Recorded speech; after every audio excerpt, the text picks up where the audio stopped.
ఈరోజు మన సబ్జెక్ట్ యొక్క టైటిల్ ఏంటంటే ద వర్డ్ ఆఫ్ గాడ్, దేవుని యొక్క వాక్యం. హల్లెలూయా. ఏటం బాంబు గొప్పదా, దేవుని వాక్యం గొప్పదా? క్వశ్చన్ మారుస్తాను. ఏటం బాంబు శక్తివంతమైందా, దేవుని వాక్యం శక్తిమైందా? హల్లెలూయా. ఏటం బాంబు నాశనం చేస్తుంది, దేవుని వాక్యము బ్రతికిస్తుంది. హల్లెలూయా. దాని యొక్క పని వేరు, దీని యొక్క పని వేరు. బట్ నేను దేని గురించి మాట్లాడుతున్నానంటే ద పవర్, శక్తి గురించి మాట్లాడుతున్నాను. శక్తి గురించి మాట్లాడితే మనం అందరం ముక్త కంఠంతో ఏం చెప్తున్నామంటే దేవుని వాక్యమే శక్తి కలిగింది. కానీ ఈ ప్రపంచం మీద యాటమ్ బాంబు చూపించగలిగినంత ఇంపాక్ట్ దేవుని వాక్యం చూపించట్లేదు. హల్లెలూయా. హల్లెలూయా. మిమ్మల్ని ఆలోచింప చేయడానికి ఈ మాట చెప్పాను నేను. ఏటమ్ బాంబు చేయగలిగినంత ఇంపాక్ట్ దేవుని వాక్యం చేయలేకపోతుందా అన్న ప్రశ్న మిగులుతుంది. ఎందుకంటే యాటమ్ బాంబు పేలిన తర్వాత హిరోషిమా కానీ లేకపోతే నాగసాకి ఆ సిటీస్లో భయంకరమైన వినాశనాన్ని భరించారు. ఈ రోజుకి కూడా అక్కడ పంటలు పండటం లేదు. ఈ రోజుకి కూడా అక్కడ పుట్టే పిల్లలు అంగవైకల్యంతో పుడుతున్నారు. హల్లెలూయా. నాకు పర్ఫెక్ట్గా తెలీదు ఎన్ని సంవత్సరాలు హిరోషిమా నాగసాకి మీద బాంబులు వేసిన ఇయర్ ఎప్పుడో నాకు సరిగా ఐడియా లేదు. హల్లెలూయా. బట్ ఇన్ని సంవత్సరాలు దాని ఇంపాక్ట్ అనేది కూర్చో దాని ఇంపాక్ట్ అనేది కనబడుతూ ఉంది. హల్లెలూయా. మీ హృదయాలు నొచ్చుకోవాలని, మీ హృదయాలు బాధపడాలని, మీరు ఆలోచించాలని నేను కోరుతున్నాను. ఏంటో తెలుసా? నాగాసాకి, హిరోషిమా పట్టణాల మీద యాటమ్ బాంబు ప్రభావాన్ని చూపించి నేటికి కూడా పంటలు సరిగా పండక పుట్టేవారు అంగవైకల్యంతో పుడుతున్నారు. 2 పట్టణాల మీద కొన్ని సంవత్సరాల పాటు యాటమ్ బాంబు ప్రభావం చూపించగలిగింది. కానీ ఒక క్వశ్చన్ అడుగుతాను, కొంచెం లోతుగా ఆలోచించడానికి ప్రయత్నించేయండి. దేవుని వాక్యము నీలో ఎంతవరకు పనిచేయగలిగింది? It's a straight question. How much the word of God impacted your spiritual life, your natural life, your secular life, whatever it may be. అలసిపోయిన మోకాలతో మీరు అలా కొంచెం ఏమాత్రం అలసత్వంగా ఉన్నా అది నిద్రకి దారితీస్తుంది. హల్లెలూయా. నాకు తెలుసు మీ అలసత్వాన్ని నేను అర్థం చేసుకోగలను. అలసిపోయి ఉన్నారు. ఈ ఎండాకాలం ఎలా ఉంటుందంటే మనం కష్టపడి అలసిపోవసరం లేదు, చెమట గారితే చాలు, అదే పెద్ద అలసట అన్నట్టు. నా చిన్నప్పుడు ఒక యాడ్ చూసేవాడిని, అది నిజమే అనిపిస్తుంది. అదేంటో తెలుసా? పిల్లలు ఆడుకుంటుంటే సూర్యుడు స్ట్రా పెట్టి తాగేస్తుంటాడు తల్లో. రసన యాడ్ అనుకుంటా కదా అది. సూర్యుడు తల్లో స్ట్రా పెట్టి తాగేస్తుంటాడు. అది సరదాగా వేసారేమో కానీ అదే నిజమేమో అనిపిస్తుంది. లోపల ఉన్నటువంటి తడినంతటినీ కూడా, హల్లెలూయా, బలాన్నంతటిని, శక్తినంతటిని కూడా ఇటు స్ట్రా పెట్టి తాగేస్తున్నాడేమో అనిపిస్తుంది. నిజంగా ఆ యాడ్ నిజమేనేమో అనిపిస్తుంది. కాబట్టి అలసిపోయి ఉన్నారు. So let me ask you a straight question, powerful question, important question. మీరు ఆలోచింపదగిన ప్రశ్న ఏంటంటే, మీ విజ్ఞతకు విడిచిపెడుతూ మిమ్మల్ని అడుగుతున్నాను, దేవుని వాక్యం మీలో ఎంతవరకు పనిచేసింది? 10%, 20%, 30%? యాజ్ పర్ బైబిల్ కొందలో అది 30 అంతులుగాను, మరికొందలో 60 అంతులుగాను, మరికొందరులో అది 100 అంతులుగా ఫలించిందంట. హల్లెలూయా. హల్లెలూయా. నా వరకు అయితే బోర్డు చైర్స్ ఖాళీ ఉన్నాయమ్మా.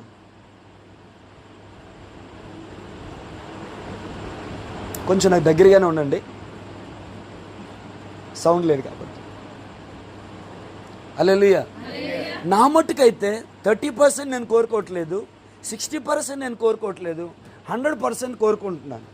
ఓ సాలేవయ్యా నువ్వేంది కూడా, మేము కూడా అదే కోరుకునే. ఆల్మోస్ట్ మన అందరం కూడా 100%, 30 అంతలు కాదు, 60 అంతలు కాదు, 100 అంతలుగా ఫలించాలని కోరుకుంటున్నాం. హల్లెలూయా. కోరిక వేరు, అది ఆచరణ వేరు.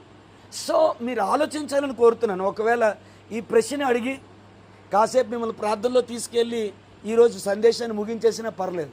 అంత వాల్యుబుల్ క్వశ్చన్.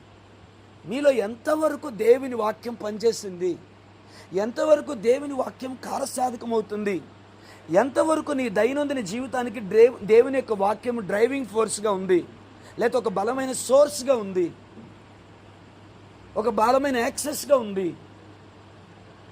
ఎంతవరకు దేవుని వాక్యం చేత మనం నడిపించబడుతున్నాం అనే ప్రశ్న సాధారణంగా వింటున్నాం. అందుకని కొంచెం మీరు ఆలోచింప చేయడానికి నేను అడుగుతున్నాను, ఎంతవరకు దేవుని వాక్యం మీలో పనిచేసింది, ఎంతవరకు కార్యసాధకం అయ్యింది? మన డైలీ లైఫ్ని కనుక మనం ఒకసారి మనం ముందుకు తీసుకొస్తే, ఈ ప్రశ్న పక్కకి మన డైలీ లైఫ్ని మనం తీసుకొని వస్తే, మన ఆలోచనలు, మన హావభావాలు, మన ఆశలు, మన కోరికలు, మన ఫీలింగ్స్, మన భావోద్రేకాలు, మన కోపతాపాలు, మన నిర్ణయాలు, మన ఉద్దేశాలు, మన ఆశలు, మన ఆకాంక్షలు, what ever it may be, దైనందిన జీవితంలో ఎంతవరకు అవి దేవుని వాక్యంతో చెరపడుతున్నాయి, ఎంతవరకు వాటికి దేవుని వాక్యం బేస్గా ఉంది, ఎంతవరకు దేవుని వాక్యపు ఆధారముగా అవి మనలో పనిచేస్తూ ఉన్నాయి. నేను చెప్తున్నాను, మన మాటలు కానీ, మన ప్రవర్తన కానీ, మన ఆలోచనలు కానీ, మన యొక్క నిర్ణయాలు కానీ, మన ఫీలింగ్స్ కానీ, మన భావోద్రేకాలు కానీ, మన ఆశలు కానీ, మన ఆకాంక్షలు కానీ, మన కోరికలు కానీ, హల్లెలూయా హల్లెలూయా, ఎంతవరకు దేవుని వాక్యంతో చెరపట్టబడుతున్నాయి? చాలా ఖరీదైన క్వశ్చన్ అడిగాను. ఎంతవరకు దేవుని వాక్యంతో చెరపట్టబడుతున్నాయి అనగా, మనకొచ్చే ప్రతి ఆలోచన, మనకొచ్చే ప్రతి ఫీలింగ్, మనకొచ్చే ప్రతి ఆశ, మనకొచ్చే ప్రతి ఆకాంక్ష, మనకొచ్చే ప్రతి ఆలోచన, మనకొచ్చే ప్రతి మాట దేవుని వాక్యముతో జత చేయబడినదే, దేవుని వాక్యముతో సంధి చేయబడినదే, దేవుని వాక్యపు ఆధారముగా, దేవుని వాక్యాన్ని బేస్గా తీసుకొని ఎంతవరకు మన యొక్క బిహేవియర్ ఆధారపడి ఉంది. హల్లెలూయా అనగా మీకు అర్థమైంది అనుకున్నాను. మనం మాట్లాడే ప్రతి మాటకు దేవుని వాక్యం ఎంతవరకు హల్లెలూయా మూలమవుతుంది. అర్థమైంది అనుకుంటున్నాను. అర్థం కావచ్చు మళ్ళీ అడుగుతాను. ప్రొఫెషన్ అర్థం అవ్వలేదా? సీరియస్గా చూస్తుంటే రైట్. హల్లెలూయా. సో మన ఫీలింగ్స్, మన ఆశలు, మన కోరికలు, మన ఇష్టాలు, మన భావోద్రేకాలు, మన ఆకాంక్షలు, ఇవన్నీ కూడా ఎంతవరకు దేవుని వాక్యంతో చెరపడుతున్నాయి. హల్లెలూయా హల్లెలూయా. అరే ప్రతిరోజు లెగిస్తున్నాం, మనం చాలా విషయాలు మనం మాట్లాడుతున్నాం, చాలా నిర్ణయాలు తీసుకుంటున్నాం, కోపాలు వస్తున్నాయి, ఫీలింగ్స్ వస్తున్నాయి, భావోద్రేకాలు వస్తున్నాయి, కొన్నిసార్లు తొందరపాటుగా మాట్లాడే పరిస్థితి ఏర్పడుతూ ఉంది. మన వ్యాపారం, మన ఉద్యోగం, మన స్కూల్, మన కాలేజు, మన సొంత పనులు రకరకాలుగా ఉన్నాయి. హల్లెలూయా. ఇది మన డైలీ లైఫ్. ఈ డైలీ లైఫ్లో మనం తీసుకునే ప్రతి నిర్ణయంలో, ప్రతి ఆలోచనలో ఎంతవరకు దేవుని వాక్యం ఆధారం అవుతుంది.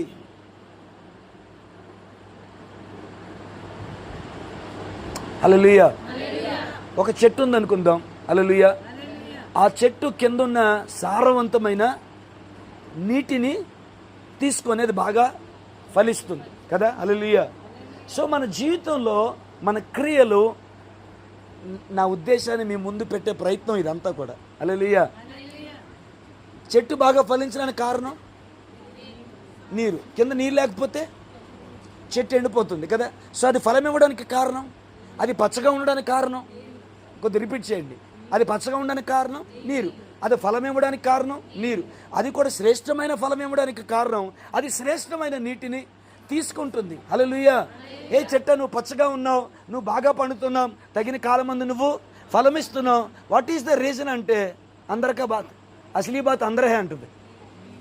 అసలీ బాత్ అందరిహే అంటుంది. ఏంటంటే లోపల ఉన్న నీరు. మిమ్మల్ని అదే అడుగుతున్నాను.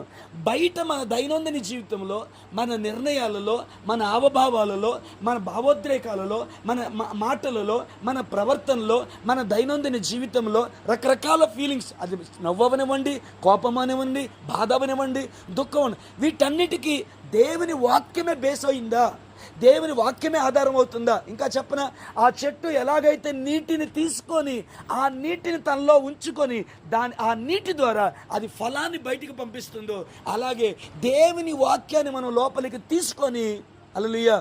మన మాట అనే ఫలం, మన ప్రవర్తన అనే ఫలం, మన ఫీలింగ్స్ అనే ఫలం. హల్లెలూయా. ఏదైనా కూడా దేవుని వాక్యపు ఆధారముతోనే, దేవుని వాక్యములోంచి తీసుకొని అది బయటికి వెలువడుతుంది అని ధైర్యంగా చెప్పగలమా? సో నా ప్రశ్న ఏమిటంటే, మరలా వెనక్కి వచ్చాను, దేవుని వాక్యము నీ మీద ఎంత ప్రభావం చూపిస్తుంది? మీకు మీరే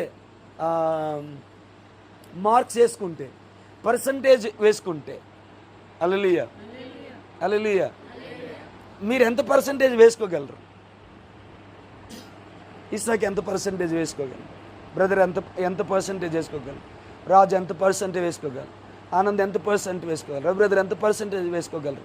మీ విద్యార్థి నేను మీకు పర్సంటేజ్ అయ్యాను, నువ్వు 10%, నువ్వు 20%, నువ్వు 30%, నేనేమన్నా సార్ మీకు తీర్పు తెచ్చడానికి? కానీ మీ అంతరంగాన్ని మీరు ఎరుగుదురుగా, మీ రహస్య జీవితాన్ని మీరు ఎరుగుదురుగా. నేను నా అంతరంగాన్ని ఎరుగుదును కదా, నా మాటలేంటో, నా హావభావాలేంటో, నా ఆశలేంటో, నా కోరికలేంటో. హల్లెలూయా హల్లెలూయా. సెల్ ఫోన్ తెరిస్తే అతమానం నేను చూసేదేంటో, మీరు చూసేదేంటో. హల్లెలూయా. అది ఏదైనా కావండి, మన లైఫ్ మనకి తెలుస్తుంది. కాబట్టి దేవుని వాక్యం మీలో ఎంతవరకు పనిచేస్తుందో మీరు ఎంత పర్సంటేజ్ ఇవ్వగలరు? పాస్టర్ గారు మీకు చెప్పాలా? చెప్పాలనిపిస్తే చెప్పండి. లేదు పాస్టర్ గారు ఇట్స్ వెరీ సీక్రెట్ అంటే, come on, let it be secret. అది సీక్రెట్గా ఉండాలనుకోండి పాస్టర్ గారిని సీక్రెట్గా ఉంచండి. బట్ క్వశ్చన్ మాత్రం మీ హృదయాన్ని బద్దలు చేయాలని కోరుకుంటాను. మీ కళ్ళల్లో కన్నీళ్ళు రానివ్వాలని కోరుకుంటాను. మీ మోకాళ్ళు ఆయన పాదాల దగ్గర ఉండాలని కోరుకుంటాను. ఇన్ని సంవత్సరాల నీ ఆత్మీయ జీవితంలో నీ కన్నులు కోరుకుంటుంది, నీ చెవులు కోరుకుంటుంది, నీ నోరు ఇష్టపడుతుంది, నీ ఆలోచనలు, నీ తలంపులు, నీ కోరికలు, నీ భావోద్రేకాలు, మళ్ళీ అదే మాటలు రిపీట్ చేయడం నాకు ఇష్టం లేదు. అవి ఏవైనా కూడా దేవుని వాక్యంతో చెరపట్టబడినవై. దేవుని వాక్యం వాటి మీద ఎంత ప్రభావాన్ని చూపించింది? నీ ఫీలింగ్స్ మీద దేవుని వాక్యపు ప్రభావం ఎంత? నీ మాటల మీద దేవుని వాక్యపు ప్రభావం ఎంత? నీ లైఫ్ స్టైల్ మీద దేవుని వాక్యం ప్రభావం ఎంత? నీ ఆలోచనల మీద దేవుని వాక్యపు ప్రభావం ఎంత? నీ నాలుక మీద దేవుని వాక్యపు ప్రభావం ఎంత? నీ హృదయం మీద, లేకపోతే నా హృదయం మీద దేవుని వాక్యం యొక్క ప్రభావం ఎంత? ప్రతిరోజు మనం జీవిస్తున్న జీవితం, కామన్ లైఫ్లో మనం జీవిస్తున్న దైనందిన జీవితంలో ప్రతిరోజు మనకు సాగుతున్న మనుగడలో, ఉదయం నుంచి రాత్రి పడుకునేంత వరకు మనకున్న ఈ మనుగడ ఉందే, ఈ మనుగడలో దేవుని వాక్యపు యొక్క ప్రభావం ఎంత?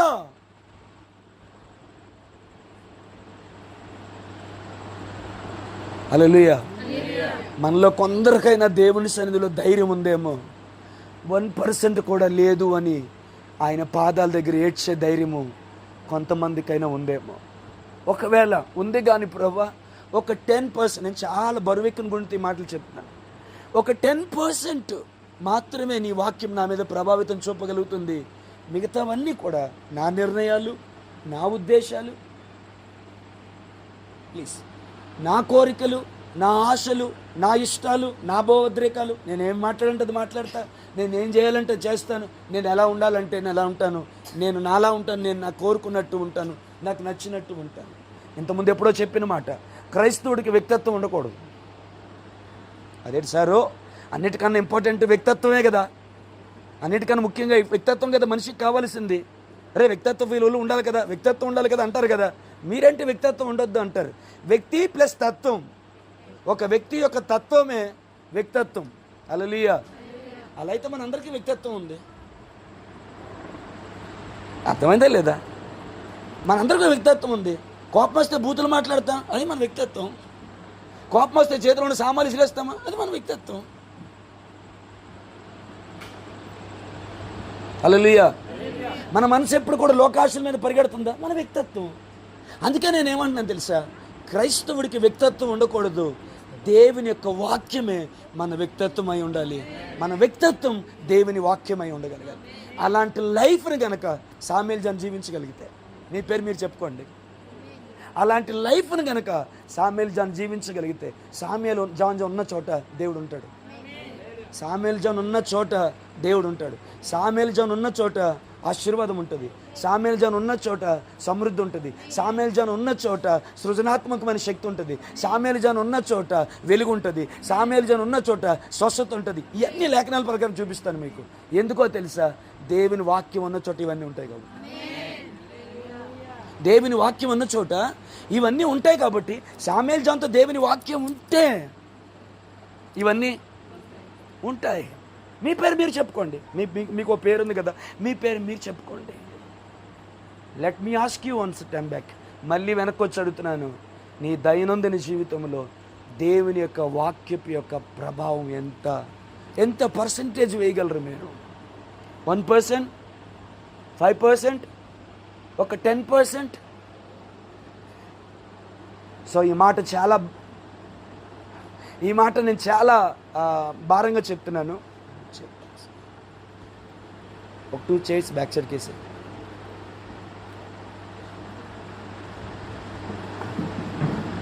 आगे आ सकते हैं आप? इधर आ जाना, बहुत दूर हो गया, पास आ जाओ. Hallelujah. Thank you for coming. Hallelujah. Amen. So ఈ మాట నన్ను చాలా స్ట్రాంగ్గా తాకింది.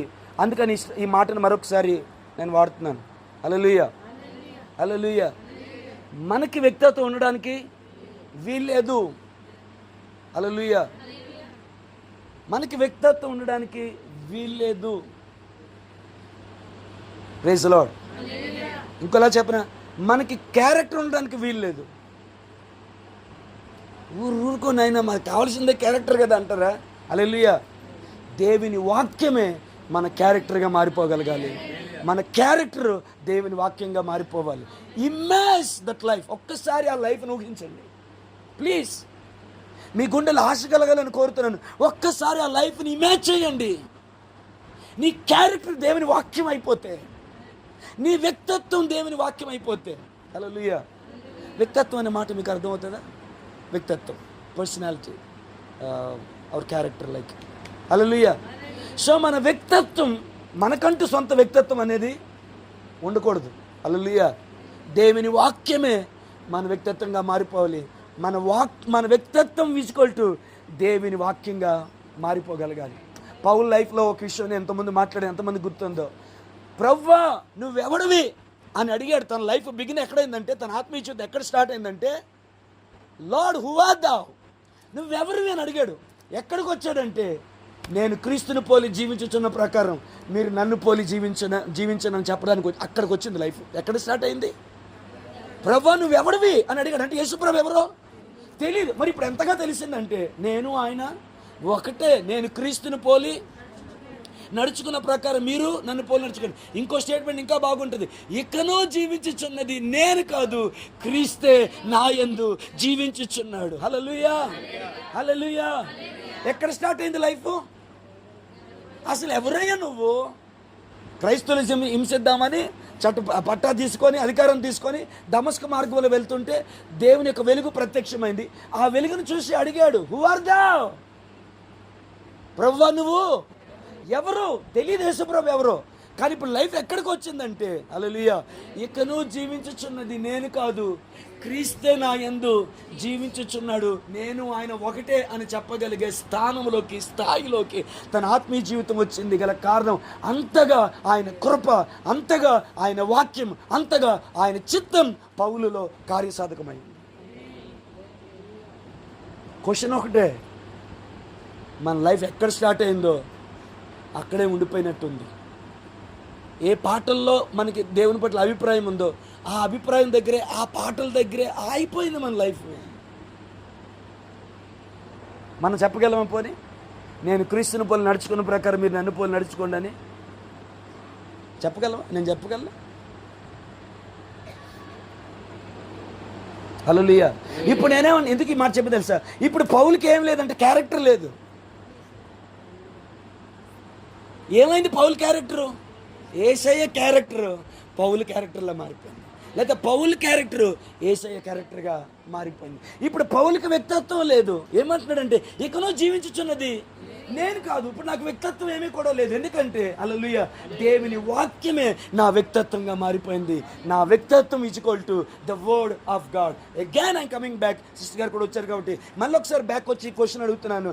మీ దైనందిన డైలీ లైఫ్లో దేవుని యొక్క వాక్యపు ప్రభావం యొక్క పర్సంటేజ్ ఎంత? This is the question. Hallelujah. మీతో దేవుడు మాట్లాడుతున్నాడు లేదా నాకు తెలియదు. నాతో దేవుడు మాట్లాడుతున్నాడు. నేను చాలా ధైర్యంగా, దుఃఖంతో, వేదనతో, పశ్చాత్తాపంతో లోపల నలిగిపోతున్నాను. ఆ నలుగుల్లో నేను సాక్ష్యం ఇవ్వగలను. My God is speaking to me. దేవుడు నాతో మాట్లాడుతున్నాడు. ఈ క్వశ్చన్ వేయాలని నేను ప్రిపేర్గా మీ దగ్గరికి రాలేదు. నిజంగా ఈ క్వశ్చన్ మీకు వేయాలని ప్రిపేర్గా నేను రాలేదు. కానీ నేను ఒకటి గమనిస్తున్నాను ఏంటంటే, పరిశుద్ధాత్ముడు ఈ క్వశ్చన్ నాతోను మనందరి ముందు ఈ క్వశ్చన్ దేవుడు పెట్టాడు. సో ఈ డైలీ లైఫ్లో దేవుని వాక్యం యొక్క ప్రభావం ఎంత పర్సంటేజ్ ఉంది? 1%, 5%, 10%, 20%? నేను తీర్పు తీర్చాలనుకోవట్లేదు. ఆనంద్ నేను నీకు తీర్పు తీర్చును, రాజు నేను నీకు తీర్పు తెచ్చును, ఎజ్రా బ్రదర్ నేను మీకు తీర్పు తీర్చును. మీకు మీరే హల్లెలూయా. మనకు మనమే తీర్పు తీర్చుకుంటే, మనకు మనమే పరిశోధించుకుంటే, మనమే పరీక్షించుకుంటే తీర్పు పొందకపోవడం అంటాడు. హల్లెలూయా, హల్లెలూయా. మనల్ని మనమే విమర్శించుకుంటే మనం తీర్పు పొందకపోవద్దు అంటాడు. Hallelujah. So do the self examination, criticise yourself. నిన్ను నీవే. పోయిన వారం వాక్యం ఏంటి గుర్తులేదు మీ అందరికీ? పోయిన వారం వాక్యం ఏంటి తెలుసా? Don't become enemy of your life. నీకు నీవే శత్రువి అయిపోవద్దు. दुश्मन नहीं बना, आपका जिंदगी के लिए आप दुश्मन नहीं बना. Don't become your enemy of your life. There are many enemies. Those who want to destroy our life, our family. That's more than enough. మన పాడు చేయడానికి శత్రువులు చాలామంది ఉన్నారు. అయితే దేవుని మహాకృప, ఆయన కంచె తీస్తే తప్ప వాళ్ళు ఎవరు మన జీవితాన్ని ఏమీ చేయలేరు. ఆ హెడ్జిని దేవుడు తీస్తే తప్ప వాళ్ళు ఎవరు ఏమీ చేయలేరు. ప్రైజ్ లార్డ్, హల్లెలూయా. సో మనకు మనమే శత్రువులమే కావద్దు అని మాట్లాడుకున్నాం. సో మీకు గమనిస్తున్నారు లేదో కానీ దాని కంటిన్యూషన్గా అనిపిస్తున్నది ఈ మాట. నీ దైనందిన జీవితంలో, మేరీ నీ దైనందిన జీవితంలో దేవుని వాక్యం యొక్క ప్రభావం ఎంత? The every word you speak it, everywhere you go, what ever you think, what ever you talk, what ever the decisions you made in your life, how much the impact of the word of God in your personal life. Can you give 1%, 5%, 10%? This is the right time to break our hearts at the feet of the Lord Jesus Christ. మన యేసయ్య పాదాల దగ్గర మన హృదయాన్ని బద్దలు చేసి యథార్థంగా 1% కూడా ఉందని చెప్పుకునే ధైర్యం నా దగ్గర లేదు ప్రభువా. But there is a desire. నేను 30 కాదు, 30 కాదు, 60 కాదు, 100 నీ వాక్యం నాలో ఫలించాలని డిజైర్ నాకుంది. I have the desire. 100కి 100% నీ వాక్యం నాలో కార్యసాధకం అవుతుంది. అలా లైఫ్ గురించి నాకు చాలా ఆశ ఉంది. అలా లైఫ్ గురించి నాకు డిజైర్ ఉంది. అలా బతకాలని ఉంది. కానీ నాకు ఎదురయ్యే పరిస్థితులు, నాకు ఎదురయ్యే ఓటములు, మనుషుల స్వార్థపరతలు, ఎదురయ్యే పరిస్థితులు ఇవన్నీ నాకేం చేస్తున్నాయి అంటే నా లైఫ్ని ఎక్కడికో తీసుకెళ్ళిపోతున్నాయి. నేను యథార్థంగా నీ చెప్పుకోగలను నీ సన్నిధిలో 1% కూడా నీ వాక్యంతో ప్రభావితం చేయబడిన లైఫ్ నా దగ్గర లేదు. మరి 1% లేకుండా లేదండి, ఒక 5% ఉంది, ప్రైజ్ ది లార్డ్. ఒక 10% ఉంది పాస్టర్ గారు, ప్రైజ్ ది లార్డ్. ఒక 30% ఉంది పాస్టర్ గారు, ప్రైజ్ ది లార్డ్. 50% ఉందా? ఇంకా గట్టిగా మీకోసం కేక వేయాలని ఉంది. You are so blessed.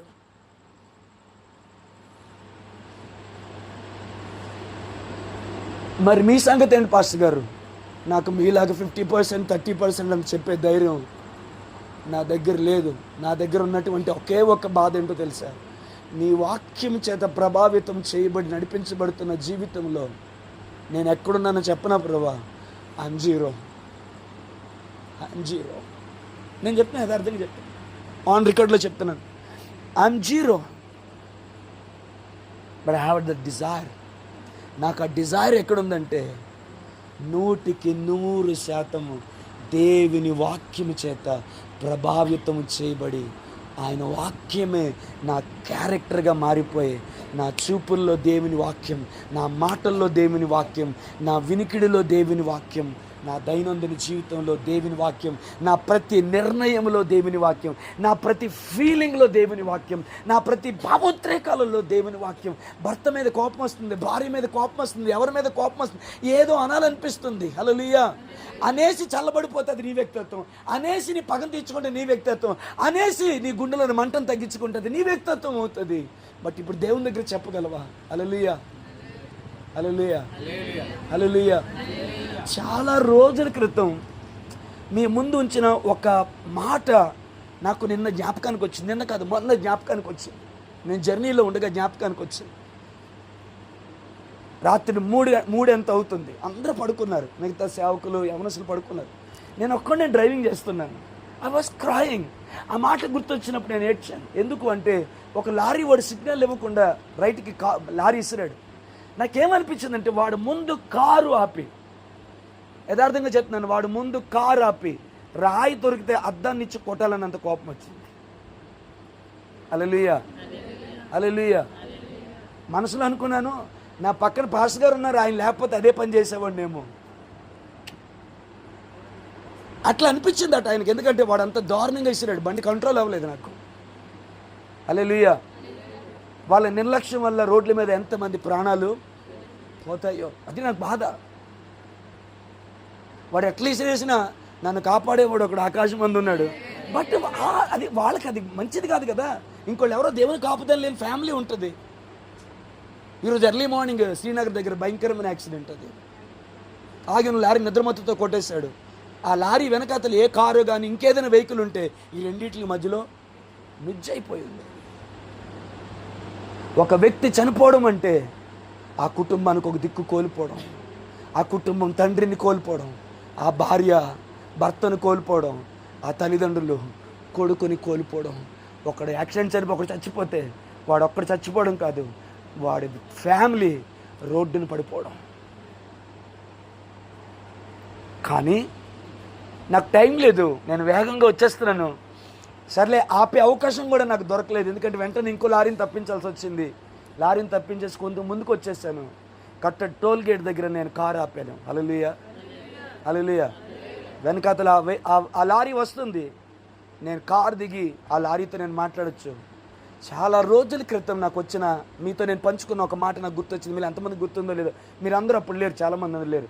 ఆ రోజు నాకేమనిపించిందంటే, ఏదైనా ఒక భయంకరమైన పరిస్థితి వచ్చింది, కొట్టాలి లేకపోతే కోప్పడాలన్నంత పరిస్థితి వచ్చింది. ఈ టైంలో ప్రభు అయితే ఎలా స్పందిస్తాడు? ఎంతమందికి ఈ క్వశ్చన్ గుర్తుంది? మీలో చాలామంది లేరు, కొంతమంది ఉంటారు. ఈ టైంలో ప్రభు, ఎందుకంటే నేను ఆయనలాగా ఉండాలని ఆశపడుతున్నాను కదా, నేను ఆయనలా బ్రతకాలని ఆశపడుతున్నాను కదా. I want be like Jesus కదా. ఏ శైలా నేను బ్రతకాలనుకుంటాను కదా, ఏ శైలా నేను జీవించాలనుకుంటాను కదా. ఈ టైంలో ఆయన ఉంటే ఎలా స్పందిస్తాడు? రాళ్ళిచ్చి కొడతాడు కదా, బండబూతులు తిడతాడు కదా, ఏ దిగులారు అని అంటాడు కదా, అడ్డిగా కారు ఆపేస్తాడు కదా ఆయన. అలా చూస్తారేంటండి, చేస్తాడు అట్లా ఆయన. హల్లెలూయా, హల్లెలూయా. మహా ఉంటే ఒక చిరునవ్వు ఉంటుందేమో, ప్రైజ్ ది లార్డ్, హల్లెలూయా. అంత మించి ఆయన స్పందించడు ఆయన. ఆ మాట గుర్తొచ్చింది. డ్రైవింగ్ చేస్తూ ఏడ్చాను. ఏమని ఏడ్చాను తెలుసా? హల్లెలూయా, నేను ఇంకా బ్రతుకున్నాను కాబట్టే నాలో నువ్వు జీవించట్లేదు. నేను చచ్చిపోయిన రోజున నువ్వు నాలో బ్రతుకుతావు ప్రభువా. నా అహం విషయంలో, నా ఫీలింగ్స్ విషయంలో, నా కోపతాపాల విషయంలో నేను చచ్చిపోవాలి. అప్పుడు నువ్వు నాలో బ్రతుకుతావు. నేను రాసుకున్న పాట ఎంతమంది గుర్తుందో నాకు తెలియదు, కానీ తర్వాత వీలైతే పాడతాను. ఓడిపోదును నీ సన్నిధిలో, నా సర్వము నీవే గెలవాలని. వేడుకొందును నీ సముఖంలో, నేను మరణించి నాలో నువ్వు బ్రతకాలి అని. దేహమునందున్న దేహము విడిచిన నీ మహిమ కొరకే బ్రతకాలని. హల్లెలూయా, హల్లెలూయా. రైట్, టైం అవుతుంది. చాలా టాపిక్ ఉంది నేను మాట్లాడేసి. ఇదంతా కూడా ఇంకా ఇంట్రడక్షన్ అన్నట్టు, ఇదంతా ఇంట్రడక్షనే అన్నట్టు. హల్లెలూయా. నేను చెప్పాలనుకుంది ఏంటంటే, వర్డ్ ఆఫ్ గాడ్ అనేసరికి దేవుని వాక్యం దేనితో పోల్చబడింది. హల్లెలూయా. ఏ పోలికతో పోల్చబడిందో ఆ పోలికలో ఉన్నటువంటి బలమంతా, శక్తి అంతా మన జీవితంలో నెరవేరాలి. ఇది ఆశ. రెండవది, ఏ ఏ పోలికలతో పోల్చబడింది, ఆ తర్వాత దేవుని వాక్యము మనలో చేయగలిగిన కార్యం ఏంటి, ఇది మీకు చెప్పాలనుకున్నాను. ఇది నేను స్టార్ట్ చేయాలనుకున్న subject. But as I started, నేను ఎప్పుడైతే దీన్ని ప్రారంభించానో ఎందుకో దేవుని సన్నిధి చేత నేను కొంచెం ఆవరించబడ్డాను. హల్లెలూయా. కొంచెం ఆ ఇంట్రడక్షన్ దేవుడు ఆయన మాట్లాడాలనుకున్న అనుకూలతలకు దాన్ని ఆయన మార్చాడు అనిపిస్తుంది. ఆమేన్. మీకు టైం ఏమన్నా? దేవుని వాక్యం మీలో ఎంత పర్సంటేజ్ పనిచేస్తుందో మీరు చెప్పడానికి, మీకు మీరు చెప్పుకోవడానికి టైం ఏమైనా ఇమ్మంటారా? Without any hesitation. ఏ టైం అవసరం లేదు పాస్టర్ గారు. దుఃఖంతో కన్నీళ్ళతో చేయి పైకెత్తి చెప్పగలను. నథింగ్. 0%. హల్లెలూయా. కానీ మీకు గుడ్ న్యూస్ చెప్తాను. మీరు 0%లో ఉన్నారని మీరు చెప్తున్నప్పటికీ కూడా ఎంతమంది గుండెల్లో 100% దేవుని వాక్యము నా జీవితంలో కార్యసాధకమై నా క్యారెక్టర్ దేవుని వాక్యముగా, దేవుని వాక్యమే నా క్యారెక్టర్గా, నా వ్యక్తిత్వంగా మారిపోవాలి అన్న ఆశ కలిగిన వారు ఉన్నారే, వారిని ఈ టైంలో దేవుడు చూస్తున్నాడు. వారిని ఈ టైంలో దేవుడు దృష్టించాడు. వారిని ఈ టైంలో దేవుడు తన కొరకు ప్రత్యేకపరుచుకున్నాడు. హల్లెలూయా. ఇంకా చెప్పనా, వారి కొరకు ఆయన ఏదో ప్లాన్ వేస్తున్నాడు. నీవు కోరుకున్నా, లేదంటే నీకంటే ముందుగా ఆయన కోరుకున్న ఆ 100%లో నీ ఉండడానికి ఆయన ఏదో ప్రణాళిక వేస్తున్నాడు. దేవుని నామానికి మహిమ కలుగును గాక. హల్లెలూయా. హల్లెలూయా. సో ఎంతమందికి చెయ్యత్తమని అడగను కానీ ఈ టైంలో ఎంతమందికి ఆశ ఉంది? ఎస్ పాస్టర్ గారు, ఎస్ అన్న, ఐ క్యాన్ బోల్డ్లీ టెల్, చాలా పగిలిన హృదయంతో నేను చెప్పగలను, దేవుని వాక్యం నా యందు కార్యసాధకం అవుతున్న జీవితం 0%. బట్ హృదయ రహస్యాలు ఎరిగిన నా దేవునికి తెలుసు 100% దేవుని వాక్యం చేత ప్రభావితం చేయబడిన లైఫ్ కావాలని నేను కోరుకుంటున్న సంగతి నా దేవుడికి మాత్రమే తెలుసు. అలాంటి వాళ్ళు ఎవరైనా ఉంటే వాళ్ళకే దేవుని వాక్యం అని చెప్పాలేమో. హల్లెలూయా. ఈ రోజుకి ఈ క్వశ్చన్ నాకు మోర్ దెన్ ఎనఫ్ అనిపించింది. How much percentage the word of God impacting your daily life, the every movement, every word, behavior, every decision you made, whatever you think, whatever you imagine, whatever you see, whatever you talk, whatever you hear, whatever it may be, ప్రతి దాని మీద దేవుని వాక్యం యొక్క ప్రభావం percentage ఎంత? హల్లెలూయా. Emotion control చేయలేకపోయావు, బాగా కోపం వచ్చింది. హల్లెలూయా. హల్లెలూయా. అప్పుడు ఆ టైంలో దేవుని వాక్యం యొక్క ప్రభావం యొక్క పర్సంటేజ్ ఎంత? గారు, మీరు ఎన్ని తిప్పి అడగాల్సిన అవసరం లేదు. మీరు ఎన్ని తిప్పి అడిగినా మేము చెప్పే ఆన్సర్ ఒకటే. హల్లెలూయా. దావీదు ఒక మాట అన్నాడు, నేను ఎక్కలేనంత ఎత్తైన కొండ మీదకి నువ్వు నన్ను ఎక్కించక ముందు అని అడగక ముందు ఇంకో మాట అన్నాడు. ఏమన్నాడు తెలుసా? నేను ఎక్కడున్నానంటే భూ దిగంతముల నుండి నేను మొరపెడుతున్నాను. I know where I am in my spiritual journey. నా ఆత్మీయ ప్రయాణంలో నేను ఎక్కడున్నా నాకు తెలుసు. నేను ఒక మంచి చర్చికి వెళ్ళిపోతున్నంత మాత్రాన, నేను ఒక మంచి ఉపదేశం వింటున్నంత మాత్రాన, నేను దశంభాగాలు ఇస్తున్నంత మాత్రాన, కానుకలు ఇస్తున్నంత మాత్రాన, నాకు సీనియారిటీ ఉన్నంత మాత్రాన, ఒక గంట దేవుని సన్నిధిలో తెల్లవారు నేను గడిపేసినంత మాత్రాన నేను ఎక్కడికో ఎదిగిపోయినాను అనుకోవట్లేదు. దావీదు అంటున్నాడు, మనందరికన్నా చాలా ఉత్తముడు దావీదుకు ఉన్న అలవాటు ఏంటో తెలుసా? దేవా, నా దేవుడవు నీవే, వేకువనే నిన్ను వెదుకుదును, నీ బలమును నీ ప్రభావాన్ని చూడవాలని పరిశుద్ధ ఆలయం తట్టు నేను ఎంతో ఆశతో కనిపెట్టుకుంటున్నాను అన్నాడు. హల్లెలూయా. కొంచెం ఆసక్తిగా వినండి. హల్లెలూయా. నా స్వాభిప్రాయము కంటే నీ వాక్యమును నేను అధికముగా ఎంచుకున్నాను అంటున్నాడు. నీ శాస్త్రముల మీద ఆశ చేత నా శరీరంలో క్షీణించుచుంది అన్నాడు. ఇలాంటి విలువలు కలిగి, ఇలాంటి ఆత్మీయ జీవితం కలిగినటువంటి దావీదు అంటున్నాడు, భూదిగంతముల నుండి నేను నీకు మొరపెడుతున్నాను, నేను ఎక్కలేని ఎత్తైన కొండ మీదకి నీవు నన్ను ఎక్కించు. మిమ్మల్ని ప్రశ్న అడగన, ఇన్ని అనుభవాలు కలిగిన దావీదే I Mann the uttermost past, నేను భూదిగంతముల కింద ఉన్నాను అని చెప్తే మరి మనమేం చెప్పాలి? ప్రభువా, భూదిగంతము కాదు, పాతాళం కింద ఉంది నా బతుకు, but I have a desire, నేను ఎక్కలేనంత ఎత్తైన కొండ మీదకి నీవు నన్ను ఎక్కించాలి అని. ఎక్కిస్తాడా? ఎక్కిస్తాడు. ఎవరిని ఎక్కిస్తాడు? ఆశ కలిగిన వారిని. ఎవరిని ఎక్కిస్తాడు? ఏహో ఒకరికి ఎదురు చూసి వారిని. ఎవరిని ఎక్కిస్తాడు? ఆ ఆశను, ఎదురుచూపుని గుండెలో పెట్టుకొని ఆయన సన్నిధిలో కన్నీళ్లతో కనిపెట్టు వారిని ఆయన హెచ్చిస్తాడు. ఈరోజు వినేసి మెసేజ్ బాగుంది, నైస్ మెసేజ్, హ్యాపీగా వింటుంటే కళ్ళు చెమ్మగిల్లాయి, హృదయం అంతా కూడా వేదంతో నింపబడిపోయింది, బాగుంది ఈరోజు మెసేజ్. అట్లా సాటిస్ఫై అయిపోతే కాదు. అలాంటి సాటిస్ఫై అనుభవాలు మన బతుకులో ఎన్నో ఉన్నాయి. వాక్యం వినేటప్పుడు ఎన్నోసార్లు ఏడ్చాం, ఎన్నోసార్లు కన్నీరు కార్చాం, ఎన్నోసార్లు మోకాళ్ళు వేసి ఎక్కి ఎక్కి ఏడ్చాం, కళ్ళు వాసిపోయినాయి. ఇంటికి వెళ్ళి చెప్పుకున్నాం భర్తతోనో భార్యతోనో, ఈరోజు దేవుడు నాతో మాట్లాడాడని. ఎవరితో చెప్పుకోకపోతే నీతో నువ్వే చెప్పుకున్నావు దేవుడు నీతో మాట్లాడాడని. బట్ వర్కౌట్ అవ్వట్లేదు అవి. ఆ తృప్తి కాదు, ఆ సాటిస్ఫాక్షన్ కాదు. ఈరోజు వాక్యం బాగుంది, వాక్యం వింటుంటే నా కళ్ళు చెమ్మగిల్లే, నా గుండెలో ఏదో జరిగింది. Praise the lord.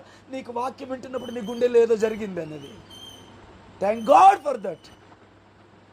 But don't satisfy with that feeling. ఆ ఫీలింగ్తోనే సాటిస్ఫై అయిపోకు. ఆమేన్.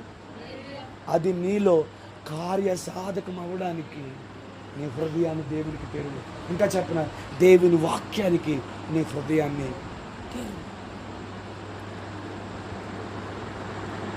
సృజనాత్మకమైన శక్తి కలిగిన దేవుని వాక్యము, చీకటిలో వెలుగును కలుగు చేసిన దేవుని వాక్యము, నిరాకారమును ఆకారములో తీసుకొచ్చిన దేవుని యొక్క వాక్యము, అవుట్ ఆఫ్ నథింగ్ సమస్తం ఎవ్రీథింగ్ క్రియేట్ చేయగలిగినటువంటి దేవుని యొక్క వాక్యానికి మనము చోటిస్తే, అవుట్ ఆఫ్ నథింగ్, మీరు అన్నారు కదా జీరో అని, అదే చెప్తాను, out of nothing God can do something special, something wonder for his glorious names. But you have to allow the word of God. నేనేం చెప్తున్నాను తెలుసా, దేవుని వాక్యానికి నీవు స్థానం ఇవ్వాలి. మొన్న రీసెంట్గా మా ఫ్రెండ్ నాకు బాగా క్లోజ్, వాళ్ళ డాడీని హాస్పిటల్లో జాయిన్ చేశారు. హల్లెలూయా. వెళ్ళి చూడడానికి వెళ్తే అలౌ చేయలేని పరిస్థితి అయిపోయింది. ఆయన పరిస్థితి ఏమీ కూడా బాగోలేదు. వెంటిలేటర్ పెట్టారు, వెంటిలేటర్ మీద అవుతుంది. కిమ్స్ హాస్పిటల్, ఎంతోమంది ఎన్ఆర్ఐ, ఇప్పుడు దాన్ని కిమ్స్గా మార్చారు. అందులో ఆయన పెట్టారు. నేను చూడడానికి వెళ్ళాను, చూసి నేను వచ్చేసాను. డాక్టర్లు చెప్తున్న మాట ఏంటంటే, చాలా కాస్ట్లీ అండ్ పవర్ఫుల్ అండ్ వర్త్బుల్, చాలా విలువైన, ఖరీదైన, శక్తివంతమైన, చాలా తొందరగా పనిచేసేటువంటి కెపాసిటీ కలిగిన యాంటీబయాటిక్ ఆయనకి మేము ఇచ్చాము. బట్ అది లోపలికి వెళ్ళి ఆయన సర్వైవ్ చేయడానికి, ఆయన యొక్క సాచురేషన్స్ లెవెల్స్ పెంచడానికి, ఆయనకు ఉన్నటువంటి హార్ట్ బీట్ని పెంచడానికి, ఈ లోపల ఇన్ఫెక్షన్ని క్లియర్ చేయడానికి బాడీ రెస్పాండ్ అవ్వట్లేదు. సార్, ఈ యాంటీబయాటిక్ మేము ఏదైతే ఇస్తున్నామో అది కాస్ట్లీ. ఒక్క 2 డేస్లోనే 1,80,000 బిల్లు కట్టించుకున్నారు. వాళ్ళు చాలా కాస్ట్లీ ఇంజెక్షన్ చేస్తున్నారు. బ్యాడ్ పార్ట్ ఏంటో తెలుసా, బాడీ ఆ ఇంజెక్షన్కి, బాడీ ఆ ఖరీదైన శక్తి కలిగినటువంటి యాంటీబయాటిక్కి రెస్పాండ్ అవ్వట్లేదు. నేను అడుగుతుంది అదే, శక్తివంతమైన సృజనాత్మకమైన దేవుని వాక్యానికి నీ బాడీ రెస్పాండ్ అవుతుందా? బతుకుతాను రెస్పాండ్ అయితే. బట్ బ్యాడ్ పార్ట్ ఏంటో తెలుసా, చచ్చిన మన బతుకులలో దేవుని వాక్యానికి రెస్పాండ్ అవ్వగలిగేటువంటి సెన్స్ గాడ్ హస్ లాస్ట్. ఆ సెన్స్ని మన బాడీ లాస్ అయిపోయింది బ్రదర్. అందుకని దేవుని యొక్క వాక్యం యాంటీబయాటిక్ అంటే శక్తివంతమైన సృజనాత్మకమైన శక్తి కలిగిన దేవుని వాక్యం అది అంత కార్యాన్ని చేయగలదంటే హల్లెలూయా హల్లెలూయా. నేను టైం అయిన కాడ వచ్చేవారం ఇస్తాను. అది ఎంత కార్యాన్ని చేయగలదంటే సృష్టించగలదు, బాగు చేయగలదు, నిరాకారంలో ఆకారం చేస్తుంది, శూన్యంలో సమస్తమును కలుగు చేస్తుంది, సూర్యుడే లేనప్పుడు వెలుగును తీసుకొని వస్తుంది. హల్లెలూయా. ఆయన తన వాక్కును పంపి వారిని స్వస్థపరిచెను, వారు పడిన గుంటల నుండి వారిని లేవనెత్తినని రాయబడి ఉంది. యవనస్తులారా, మీరు బలవంతులు, మీరు దుష్టిని జయించి ఉన్నారు, ఎందుకంటే దేవుని వాక్యము మీ యందు నిలిచి ఉంది అన్నాడు యోహాను తన పత్రికలలో. హల్లెలూయా హల్లెలూయా హల్లెలూయా. నేను అంటాను, ఎస్, యాటమ్ బాంబ్ కంటే మోర్ పవర్ఫుల్ ఏంటంటే దేవుని యొక్క వాక్యం. యాటమ్ బాంబ్ వినాశనాన్ని చేస్తుంది, దేవుని వాక్యము శూన్యములో సమస్తాన్ని కలుగు చేస్తుంది, బ్రతికిస్తుంది, స్వస్థతనిస్తుంది, నెమ్మదినిస్తుంది, ఆదరణిస్తుంది, ఆరోగ్యం ఇస్తుంది, శ్రమ కొలిమిలో నిన్ను దేవుని వైపు చూసేలా చేస్తుంది. హల్లెలూయా. నీ వాక్యమే నన్ను బ్రతికించేది, నా బాధలలో నెమ్మదినిచ్చేది, నీవు పలికితే నాకు మేలయ్యా. ఇంకా పలకాలి పలకాలి అంటున్నావు మన అమాయకత్వంతో. ఎన్నో పలికేశాడు ఆల్రెడీ. పలికిన ఒకటి మన బతుకుల్లో వర్కౌట్ అవ్వలేదు. నువ్వు పలికితే నువ్వు పలికితే నువ్వు పలికితే ఇంకేంది పలకాలి? పలికేశాడు చాలా. ఆయన ఓయ్ కూర్చోదల్. హల్లెలూయా హల్లెలూయా. పలికినాట్లుగా దిక్కు లేదు. ఇక్కడేమన్నా పలికినాట్లుగా దిక్కు లేదు. మళ్ళీ కొత్తగా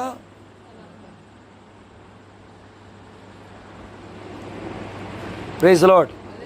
హల్లెలూయా. టైం అవుతుంది కాబట్టి నేను మెల్లిమెల్లిగా ముగింపులో రావడానికి నేను ప్రయత్నం చేస్తాను. నేను కోరుతున్నాను, దేవుని యొక్క వాక్యం వేటి చేత తీసానమ్మా. దేవుని యొక్క వాక్యము వేటి చేత పోల్చబడిందో. ఆమేన్. జస్ట్ ఆ చిన్న ఇంట్రడక్షన్ ఇచ్చి మిమ్మల్ని వదిలేస్తాను. నేను అవన్నీ మీలో వర్కౌట్ అవ్వాలని కోరుతున్నాను. హల్లెలూయా హల్లెలూయా. ఓకేనా? దేవుని వాక్యము దేనితో పోల్చబడింది. Praise Lord. మ్యాక్సిమం రిఫరెన్స్ ఇస్తాను. హల్లెలూయా. కొన్ని వాటికి ఇవ్వలేకపోయినా మీకు తెలుసు కాబట్టి మీరు ఫాలో అయిపోండి. హల్లెలూయా. ఎంతవరకు వాక్యం అర్థమైందన్నది దేవుని స్తోత్రం చెప్పండి. ప్రభు నాతో మాట్లాడాలన్నది దేవుని స్తోత్రం చెప్పండి. నాతో మాత్రం దేవుడు చాలా పర్సనల్గా మాట్లాడాలని సాక్ష్యం. హల్లెలూయా హల్లెలూయా. ఒక మాట అంటాను, ఫీల్ అవ్వరు కదా, ఫీల్ అయినా అంటావు కానీ అంటారా? హల్లెలూయా. మన కుటుంబాల్లో దరిద్రానికి కారణం మన క్యారెక్టరే. మన కుటుంబాల్లో గొడవలకి కారణం మన క్యారెక్టరే. హల్లెలూయా. ఆమేన్. అది ప్రార్థనకు వచ్చింది, అనవసరం దాన్ని మనం సెండ్ పబ్లిక్. హల్లెలూయా. ఆమేన్. గొడవలకి, అసమాధానానికి, అరుపులకు, కేకలకు, వీటన్నిటికీ కారణం మనలో ప్రార్థన లేకపోవడానికి, వాక్యం చదవకపోవడానికి, దేవుని యొక్క పరలోక రాజ్యపు యొక్క ఇన్ఫ్లుయెన్స్ మన మీద, మన కుటుంబం మీద ప్రభావం చూపించుకోకుండా మిగిలిపోవడానికి కారణం ఎవరో కాదు. ఇంకా చెప్పిన మన పరిస్థితులు అంతకంటే కాదు. మనం ఎవరినైనా మోసగించగలం కానీ దేవుడి దగ్గర నా పరిస్థితులు అలాంటి ఆపురు అంటాడు ఆయన. ఎందుకంటే నా పరిస్థితులు అలాంటి అని మనుషులు మన మీద జాలిపడేలా చేయగలం కానీ హృదయ రహస్యాలు ఎరిగిన దేవుని దగ్గర నీ గురించి నీకు తెలియదు కూడా ఆయనకి తెలుసు. కాబట్టి యూ కెనాట్ సే ఈ పరిస్థితి వల్ల ఇలా అయిపోయాను. నేను నిజం చెప్పనా? హల్లెలూయా. దేవునికి ఇది నచ్చదు. ఏవా నా బతుకు బాగలేదు, నేను కరెక్ట్గా లేను, నా ప్రార్థన జీవితం బాగోలేదు, నేను వాక్యంతో గడపట్లేదు, నేను కొన్ని మార్చుకోవాల్సినవి మార్చుకోవట్లేదు, నా ఇష్టానుసారం బతుకుతూ వాళ్ళ కారణం, వీళ్ళ కారణం, వీళ్ళ కారణం, ఆ పరిస్థితి కారణం, ఈ పరిస్థితి కారణం, ఈ మాటలు మనుషుల దగ్గర చెప్పండి. ఇప్పుడు నాలాంటి అమాయకుడి దగ్గర చెప్పండి. సారీ, నువ్వు ఎక్కడ అమాయకుడు అంటారా? హల్లెలూయా హల్లెలూయా. కానీ దేవుని దగ్గరికి మాత్రం వద్దు. ఎందుకో తెలుసా? దేవుని దగ్గర అలాంటి దాపరికాలు దేవునికి ఇష్టం ఉంటుంది. ఒక లాయర్ ఊరుకోడు దాచితే, డాక్టర్ ఊరుకోడు దాచితే, వాళ్ళే ఊరుకోడు కదా. దేవుడు ఎలా ఊరుకున్నాడు? లాయర్ డాక్టర్ దగ్గర ఏమి దాయకుండా మాట్లాడితే వాడు వైద్యం చేస్తాడు. లాయర్ దగ్గర ఏమి దాయకుండా జరిగింది చెప్తే వాడు ఏదో న్యాయంగానే న్యాయంగానే మార్చి నీకు ఫేవర్ చేస్తాడు. దేవుని దగ్గర ఉన్నది ఉన్నట్టుగా నీవు ఒప్పుకుంటే కనుక ఆయన కనికరిస్తాడు, ఆయన కృప చూపిస్తాడు, ఆయన బలపరుస్తాడు, ఆయన లేవనెత్తుతాడు. ఆయనకేమి ఇష్టం కూడా తెలుసా? వేషధారణ ఇష్టం ఉండదు. ఉన్నా పాటునే ఉన్నట్టుండి ఎవ్వరూ కారణం కాదు ప్రభా. నా నెగ్లిజెన్స్, ప్రార్థన అంటే ఇష్టం లేని నా నైజం, ఓర్చుకోలేని నా తత్వం, భరించలేని నా తత్వం, నా షార్ట్ టెంపర్, నా తొందరపాటు, నా ఆశలు, నా కోరికలు, నా ఇచ్చలు, శరీర వాంఛలు, కొవ్వెక్కిపోయిన నా ఒళ్ళు యొక్క తత్వం ప్రభా.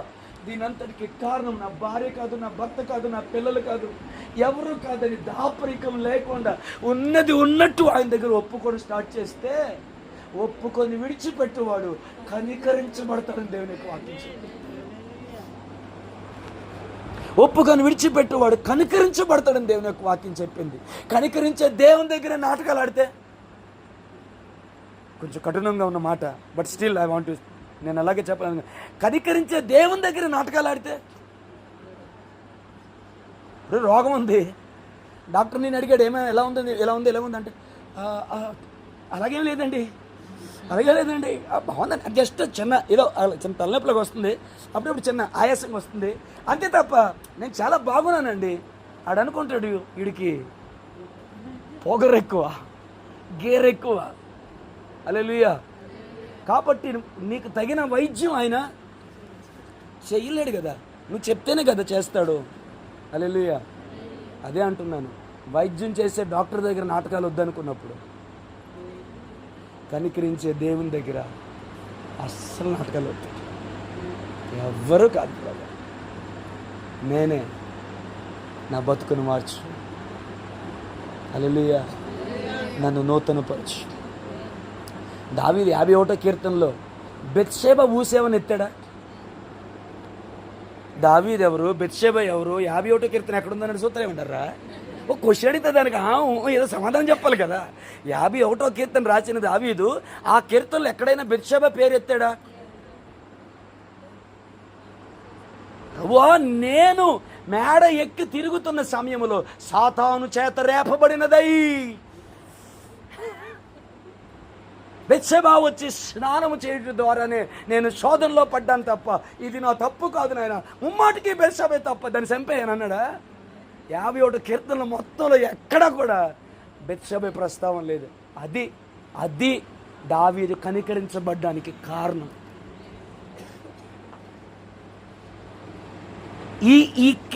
ఈ నైజం సౌలు దగ్గర లేదు. హల్లెలూయా. దావీదు దగ్గర ఉంది. అందుకే సౌలు కంటే దావీదు దుర్మార్గుడు అయినప్పటికీ కూడా దావీదు కనికరించబడ్డానికి కారణం తన హృదయాన్ని చూశాడు దేవుడు. ఒప్పుకొని విడిచిపెట్టే హృదయాన్ని చూశాడు. ఒక్క మాట 51వ కీర్తనలో బత్షెబ ప్రస్తావన లేదు. చదివారు మీరు ఎవరైనా? నాట్ ఓన్లీ 51వ కీర్తన, ఎంటైర్ తన లైఫ్ మొత్తంలో కూడా ఎక్కడ కూడా బత్షెబ ప్రవర్తన దేవుని దగ్గర మాట్లాడాలి. ఆమె నన్ను ఆకర్షించినదని నేను పడి తిని ప్రభువా, ఇది నా దోషము కాదు, ఇది నా నేరము కాదు. హల్లెలూయా. హల్లెలూయా. సరేలే పాస్ గారు, దాన్ని అంత గట్టిగా చెప్పడం ఎందుకు? మేము కూడా అదే అనుకుంటున్నాం. మా బతుకలు అయిపోవడానికి మేమే కారణం తప్ప మా ఆవిడనో మా పిల్లలను మేము అనట్లేదు కదా. ఎందుకు మేము ఇంత హ్యామరింగ్ అనుకుంటే తూచి ప్రేజులాడు అనుకుంటే మంచిదే కదా. అనుకోలేని బ్యాచ్ ఉంటుంది కదా, మనం కాదు అనుకుంటారు కదా. మరి వాళ్ళకి కావాలి కదా, నీకు లేకపోతే లేకపోయింది. Praise the lord. హల్లెలూయా. 9 అయింది. ఆమేన్. మనం చాలామంది మనం 8 వచ్చాం, కొంతమంది 8 దాటాక మనం వచ్చాం. అంటే దేవుని సన్నిధిలో ఇప్పుడు నేను అకస్మాత్తుగా ముగిస్తే దేవుని సన్నిధిలో మీరున్న టైము చెప్పండి మరి ఇక్కడ దాపరేకం ఎందుకు? సిగ్గు లేకుండా చెప్పండి. ఎంతండి? గంట. ఇంకొంచెం నేను పెంచితే 1.5 గంట. ఆహా, వారం అంతట్లో దేవుని యొక్క సముఖంలో ఆయన వాక్యం చేత మనం సంధించే దేవుని యొక్క సముఖానికి మనం ఇచ్చే టైము 1.5 గంట. చాలా గొప్ప సంగతి కదండి. సువర్ణాక్షరాలతో లిప్పింగ్ తగింది. హల్లెలూయా. పరలోకమందు కెరూబులు శెరూబులు నిన్నే ఆరాధిస్తుంటారు ఆయన వదిలేసి. Right. Hallelujah, hallelujah, praise the Lord. Amen. త్వరగా చెప్పాను ఆ పోలికలు. ఆమేన్. వచ్చే వారం కంటిన్యూ చేస్తాను, బట్ లెట్ మీ చెప్పనివ్వండి. హల్లెలూయా. స్టార్టింగ్ క్వశ్చన్ మాత్రం మర్చిపోద్దు. ఏంటి? మన దయనొందిన జీవితంలో దేవుని వాక్యం యొక్క ప్రభావం యొక్క పర్సంటేజ్ ఎంత? మన ఫీలింగ్స్లో, మన నిర్ణయాల్లో, మన ఆలోచనలో, మన ఆశ భాషల్లో, అన్నిటిలో కూడా, మన వేష భాషల్లో దేవుని వాక్యం యొక్క ప్రమేయము ఎంత? హల్లెలూయా. వీడు అచ్చం వాళ్ళ నాన్నలాగే మాట్లాడుతున్నాడు రా అంటే ఎంత పర్సెంటేజ్ వచ్చేసింది అక్కడ? దాదాపు ఒక 90 వచ్చేసింది కదా. వీడు అచ్చం వాళ్ళ అమ్మలాగే నవ్వుతున్నాడు రా. ఏమొచ్చేసింది? 90% అక్కడ వచ్చేసి అంటే ఆ పోలికి చెప్తున్నాను నేను. హల్లెలూయా. వీడు అచ్చం యేసుప్రభులో మాట్లాడుతున్నాడు రా. హల్లెలూయా. మనకు బాగా తెలుసు మనం అచ్చం సాతాన్లాగే. నాకు ఒక ఫ్రెండ్ ఉండేవాడు, మోహన్ అని, మంచి కీబోర్డ్ ప్లేయర్. ఎరా ఎలా ఉన్నావు అని అడిగితే నాకేమనియా సాతాన్ నన్ను బలంగా వాడుకుంటున్నాడు అంటున్నాడు. ఏంటిది? దేవుడు కాదండి, సాతాన్ నన్ను చాలా బలంగా. చిత్రం ఏంటంటే వాడు మనలో పాస్టర్ గారి కొడుకు. అదేం ప్రశ్న రా? సిగ్గుపడవలసిన సంగతులు అతిశయించడం అంటే ఆడే మళ్ళీ సాతాన్ నన్ను బలంగా వాడుకున్నాడని ప్రార్థన చేయని బాధపడితే అది వేరే సంగతి. మనకేమని సాతాన్ బలంగా వాడుకుంటున్నాడు మనల్ని అంటే వాడు సిగ్గుపడవలసిన సంగతులు ఏందో అది. హల్లెలూయా. ఆమె పోలికల్లో మొట్టమొదటి పోలిక ఆది యందు వాక్యం ఉండెను, వాక్యమే దేవుడయ్యుండెను. వాక్యం యొక్క మొదటి పోలిక the word of God it self God. దేవుని వాక్యమే దేవుడు. హల్లెలూయా, హల్లెలూయా. వాక్యాన్ని మనం మోస్తున్నామంటే, వావ్, వాక్యంతో మనం టైం గడుపుతున్నామంటే, ఈ డైలాగ్ అందరికి కాదండి, అప్పుడప్పుడైనా పొరపాటునైనా దేవుని వాక్యంతో టైం గడిపే వాళ్ళు ఉంటారు కదా, వాళ్ళ కోసం చెప్పే మాట తప్ప అందరి కోసం కాదు. ఏచురత్తం చేయ. హల్లెలూయా, హల్లెలూయా కదండి. మనం దేవునితోని, సెల్ ఫోన్తోని, బైబిల్తోని, సెల్ ఫోన్తోని గడిపే టయాన్ని వితౌట్ ఎనీ కాల్కులేషన్ మనం చెప్పొచ్చు. ఎక్కువ టైం నేను ఫోన్తోనే గడుపుతున్నాను అని బలవంతంగా రొమ్ము విరుచుకొని గలబెత్తుకొని ధైర్యముగా మనం చెప్పగలిగిన మాట. ఉండండి భాస్కర్ ఒకసారి కాల్కులేట్ చేస్తాను, ఈ రోజు వాక్యం ఎంతసేపు గడిపాను, ఈరోజు బైబిల్తో ఎంతసేపు గడిపాను. అంత అవసరం లేదు అక్కడ కదా. అంత పర్యవేక్షణ ఏమన్నారు, అంత పరిశోధన దానికి అవసరం లేదు. ముక్త కంఠంతో, ఏకకంఠంతో సిగ్గులేని ముఖం వేసుకొని చెయ్యి పైకెత్తి, అధ్యక్ష నేను వాక్యంతోనే, సెల్ ఫోన్తోనే ఎక్కువ సమయము గడుపుతున్నానని ధైర్యంగా చెప్పగలిగే దౌర్భాగ్య పరిస్థితి మన దేశ రక్తం చేయ మన బతుకులు మారును కాక. హల్లెలూయా. సో ఆది యందు వాక్యం ఉండెను, వాక్యమే దేవుడై ఉండెను. హల్లెలూయా. దీన్ని వచ్చేవారు వివరిస్తాను. ఆమేన్. ఇంగ్లీష్లో నాకు బాగా ఇష్టం. In the beginning there was a word and word was God. In the beginning, లైఫ్లో ఇన్ ద బిగినింగ్ ఏముండాలంటే వర్డ్ ఉండాలి. వద్దొద్దు, వచ్చేవారు తూచి. హల్లెలూయా. ఓకేనా? హల్లెలూయా. రిఫరెన్స్ చెప్పమంటారా? దీనికి రిఫరెన్స్ చెప్పాలా నేను? అట్లయినా చెప్పేది నువ్వు అంతే. హల్లెలూయా. జాన్ 1:1, యోహాను సువార్త 1వ అధ్యాయము 1వ వచనం. హల్లెలూయా. రెండవది, the word of God is two-edged sword. దేవుని వాక్యము రెండంచుల ఖడ్గం. వచ్చారు వివరిస్తాను. హల్లెలూయా, హల్లెలూయా. ఏదేం చేయగలదో వచ్చేవారు దీనికి చివరిగా మాట్లాడతాను. ఇంట్రడక్షన్, చిన్నది ఇంట్రడక్షన్ అంతే. దేవుని వాక్యం ఏంటండి? రెండో పోలిక ఏంటి? రెండంచుల వాడి అయిన ఖడ్గం. హల్లెలూయా. ప్రాణాత్మలను, మూలుగులను, ఎముకలను, మూలుగులను, హృదయం యొక్క తలంపులను శోధించేంతగా మట్టుకు శక్తి కలిగిన రెండంచుల ఖడ్గము వాక్యము. అబ్బా, నేనేం చెప్పాలనుకుంటా సార్, మీకు ఇన్ఫర్మేషన్ ఇవ్వట్లేదు. ప్రభువా, ఆ ఖడ్గం ఏం చేయగలదో నా జీవితంలో జరగను, అది నేను చెప్పాలనుకుంటుంది. హల్లెలూయా, హల్లెలూయా.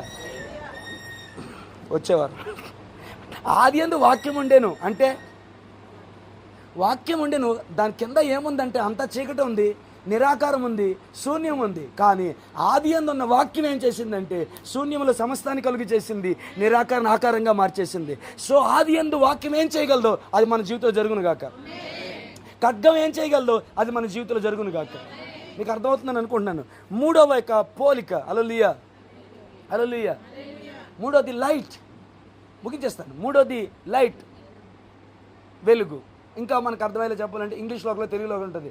నీ వాక్యము నా పాదములకు దీపము, నా త్రోవకు వెలుగు. హల్లెలూయా కదా, రెండు కదా. ఏంటండి?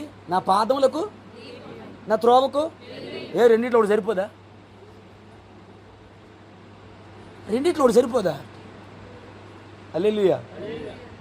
నీ పాదాలు ఎక్కడ వేస్తున్నావు అని చెప్పడానికి అది నీ దీపం అవుతుంది. నీ ఎదురుగా ఏం వస్తుందో, నువ్వు వెట్టి వెళ్తున్నావు చెప్పడానికి అది వెలుగు అవుతుంది. ఎంతమందికి అర్థమైంది? సో దీపము అవసరమే, వెలుగు అవసరమే. నీ వాక్యము నా పాదములకు దీపము, నా పాదములకు దీపము, నా త్రోవకు వెలుగై ఉన్నది. హల్లెలూయా, హల్లెలూయా. ఓకే, అది లైట్. ఆమేన్. ఆ తర్వాతది దేవుని వాక్యం సీడ్, విత్తనముతో పోల్చబడింది. హల్లెలూయా, ప్రైజ్ లార్డ్. ఇందాక దానికి లైట్ అన్నాను కదా, అది 119వ కీర్తన. హల్లెలూయా, 105వ వచనం అనుకుంటా. 119 కీర్తన 105వ వచనం. 105 రైట్? యా, హల్లెలూయా, హల్లెలూయా, ప్రైజ్ లార్డ్. ఇప్పుడు సీడ్, దీని ఉచ్చారం వివరిస్తానే, మామూలుగా చెప్తున్నాను అంతే. సీడ్ అనగా విత్తనం. దేవుని యొక్క వాక్యము విత్తనంతో పోల్చబడింది. లూకాసు వార్త 8వ అధ్యాయము 11వ వచనంలో ఈ మాట ఉంది. లూకాసు వార్త 8వ అధ్యాయము 11వ వచనంలో ఈ మాట ఉంది. ఈ ఉపమాన భావమనగా విత్తనము దేవుని వాక్యం అని రాశాడు అక్కడ. హల్లెలూయా, హల్లెలూయా. తర్వాతది హ్యామర్. చెప్పండి, హ్యామర్ అంటే ఏంటి? సుత్తి. రెండు ఒకే దగ్గర ఉంటాయి.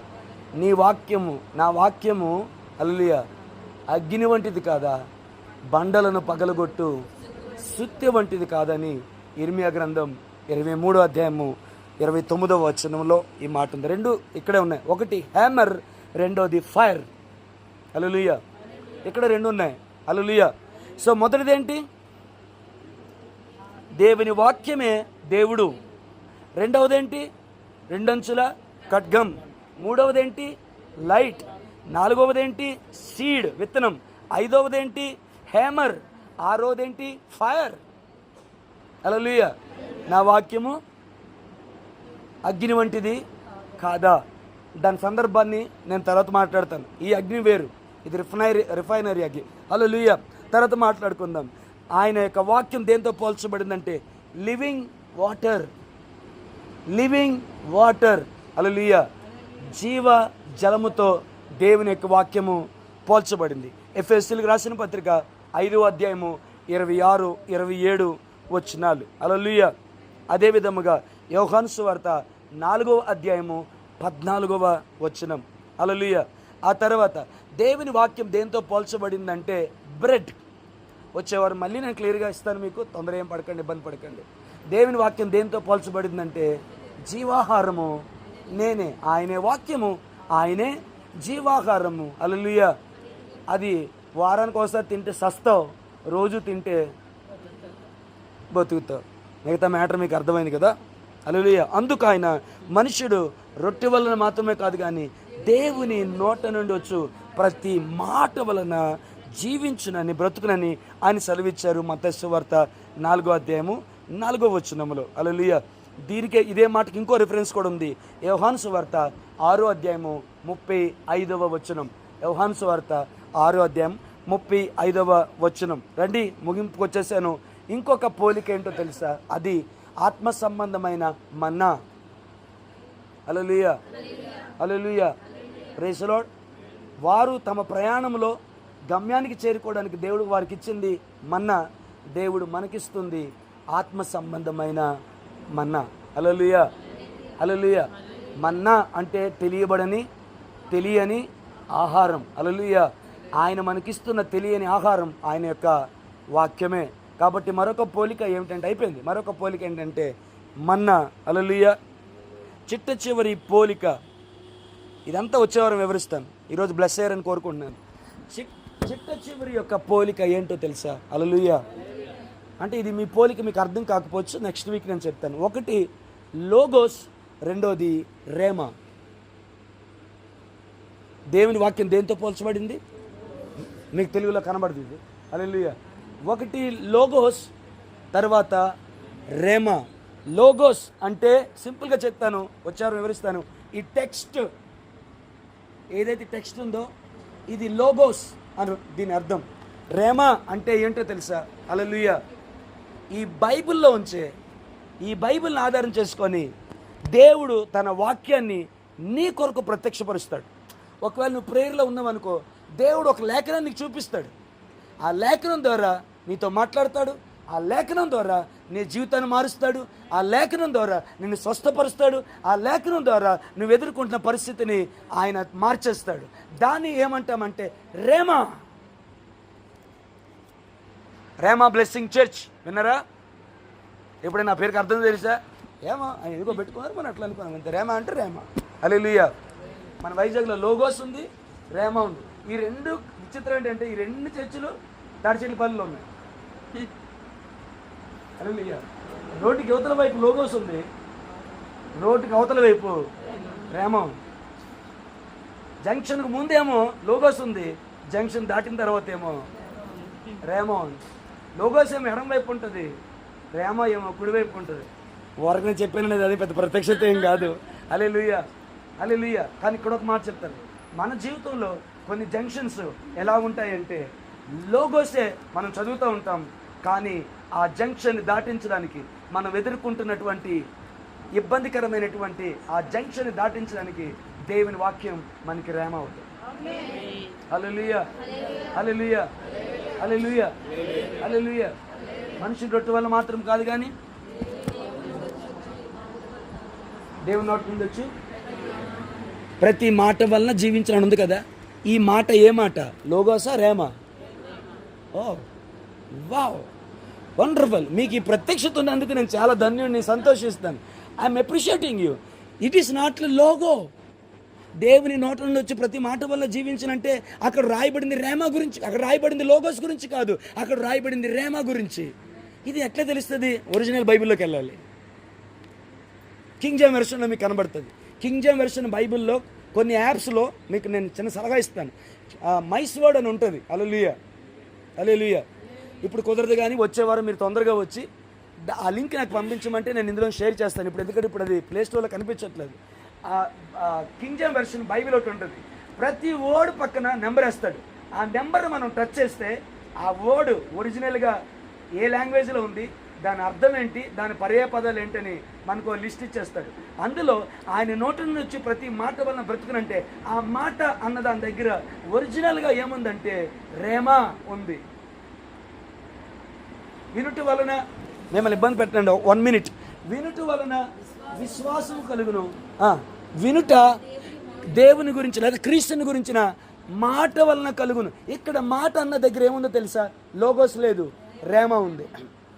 నాకు తెలిసి బైబిల్లో 2-3 చోట్ల మాత్రమే రేమా ఉపయోగించబడింది. మిగతా అన్ని చోట్ల లోగోస్.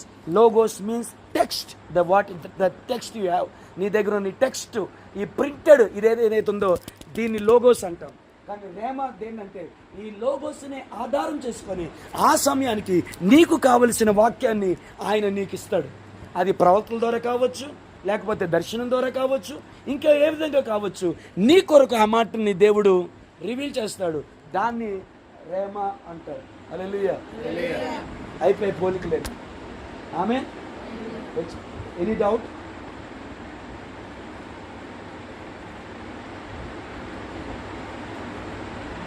ఎప్పుడు అడగలేదు కదా, ఈరోజు అడిగాను.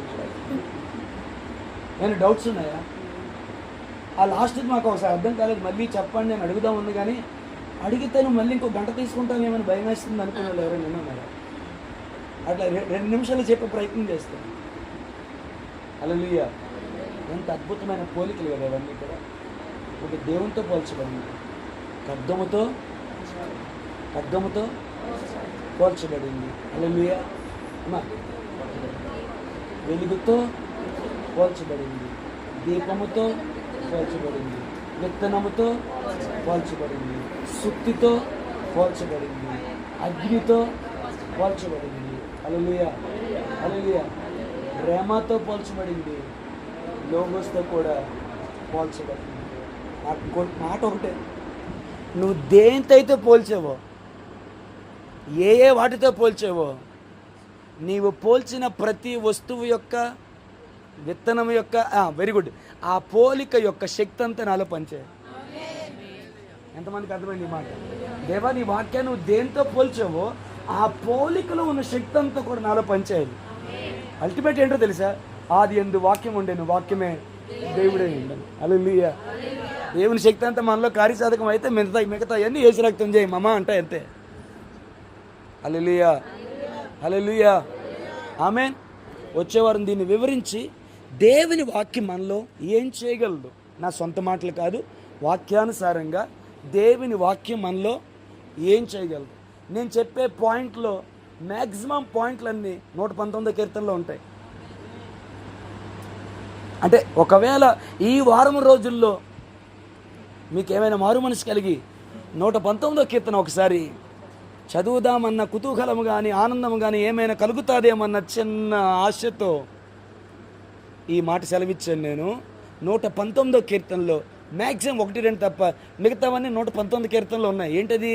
దేవుని వాక్యము మన జీవితంలో ఏమి చేయగలదని చెప్పారు. హల్లెలూయా. హల్లెలూయా. ఎంతమంది దేవుని సన్నిధిలో ఇప్పుడు ఈ సమయంలో మోకరించి, ఒకవేళ మోకరించలేకపోయినా ఆయన సన్నిధిలో ఏడవడానికి, ప్రార్థించడానికి, ఆయన రిక్వెస్ట్ చేయడానికి ఎంతమంది సిద్ధంగా ఉన్నారు? లార్డ్, నా దైనందిన జీవితంలో నీ వాక్యం యొక్క ప్రభావము నా జీవితంలో 0%. మరి మిగతాదంతా నా ఇష్టం, నా ఆలోచన, నా నిర్ణయాలు, నా మాటలు, నా బిహేవియర్, నా ఉద్దేశాలు, నా ఫీలింగ్. ఏది చేయొచ్చు, ఏది చేయకూడదు, ఏది మాట్లాడచ్చు, ఏది మాట్లాడకూడదు, ప్రతిదీ కూడా నీ వాక్యము నన్ను నియంత్రిస్తుంది, నీ వాక్యము నన్ను నిర్మిస్తుంది, నీ వాక్యము నన్ను నడిపిస్తుందని చెప్పగలమా? అలా చెప్పగలిగే లైఫ్లోనికి రావాలని దేవుణ్ణి అడుగుదామంటున్నాను. అడుగుదామా? కమాన్.